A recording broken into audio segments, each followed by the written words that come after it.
Host, welcome back to your channel name. If you're new here, make sure to hit that subscribe button and turn on notifications so you never miss out on our latest stock market updates. Today, we're diving deep into AMC Entertainment Holdings Incorporated, a stock that's been making waves for quite some time. Let's break down what's been happening with AMC and what you need to know. Host, AMC, the movie theater chain, has been one of the most talked about stocks in recent years, especially since the infamous meme stock surge. If you're holding AMC shares or considering investing, here's what you should know. Host, first, let's look at AMC's recent performance. Over the past year, AMC has experienced significant volatility. The stock saw a massive spike in early 2021 driven by retail investors and social media hype, followed by a series of ups and downs. Host, despite the roller coaster ride, AMC has been making efforts to stabilize its business.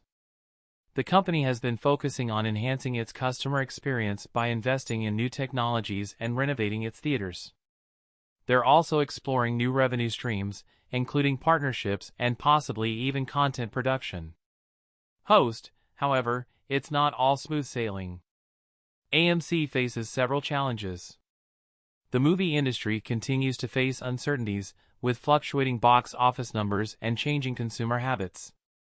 Additionally, AMC has a considerable amount of debt, which could impact its financial stability. Host, one major factor influencing AMC stock is the community of retail investors, often referred to as the apes. This group has played a crucial role in driving AMC's stock price. While their enthusiasm has contributed to some incredible gains, it's also created a volatile trading environment. Host, if you're considering investing in AMC, it's essential to weigh the potential rewards against the risks. Keep an eye on broader market trends, the company's financial health, and any new developments in the movie industry. And remember, investing always carries risks, so make sure to do your own research or consult with a financial advisor. Host, that's it for today's deep dive into AMC stock. If you enjoyed this video, give it a thumbs up and leave a comment below with your thoughts on AMC. Are you an investor or thinking about jumping in? Let's talk about it. 444555555